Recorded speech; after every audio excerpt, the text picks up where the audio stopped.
From a business perspective, why would you recommend someone to write a book? Whether it's true or not, if you are a published author, you are considered an expert in your field.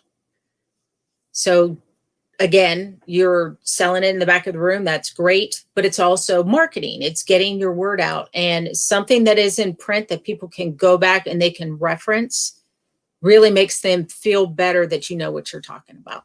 Yeah, the word author is a derivative of the word authority. And I It think is.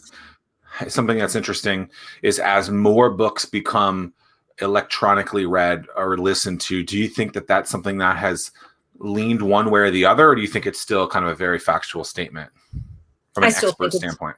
yeah, I totally think it's still a factual statement.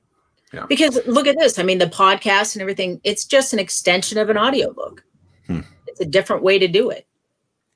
It is fascinating in the sense of we'd have to go back and count, Zach, but the number of guests that we've had. I think this is episode 29 or 30, 47. something like that. What is it? I don't know. Okay, but the number of people that we've had on this show that have published a book.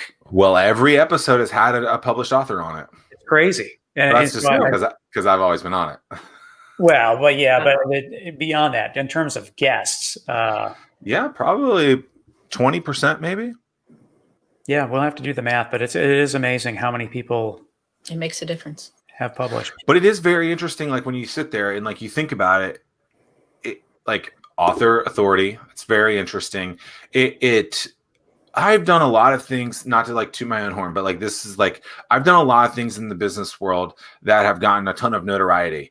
But it was so interesting to me that when I got Anomaly out, how many more doors opened that I didn't realize weren't opened yet. And so it was very interesting how something like this even opened doors for people who didn't think doors needed to be open. So that I think that's a very powerful piece to having a book out there. And I think that people, it's been 6 or 7, 8 months now since, the middle of March and COVID and stuff like that. Like you've had plenty of time to write it. If you haven't yet, you need to start working on it like right now. Like get it out. It's not as hard as you think. If Tim can run for 2,000 straight days, y'all can write for 30 straight days to get a book out. Absolutely. Yeah. And you can find me and I can help you through the process. And I listed as a resource on startwill.org. So if people are looking for help. There you go. You can either go to the resource page at startwill.org or go to bluedragonpublishing.com. Yep. The Fervent Four is powered by the Small Business Development Center, which helps local small businesses grow through counseling. If you're interested in learning more on how the SBDC can help your business, head to startwheel.org/weekly.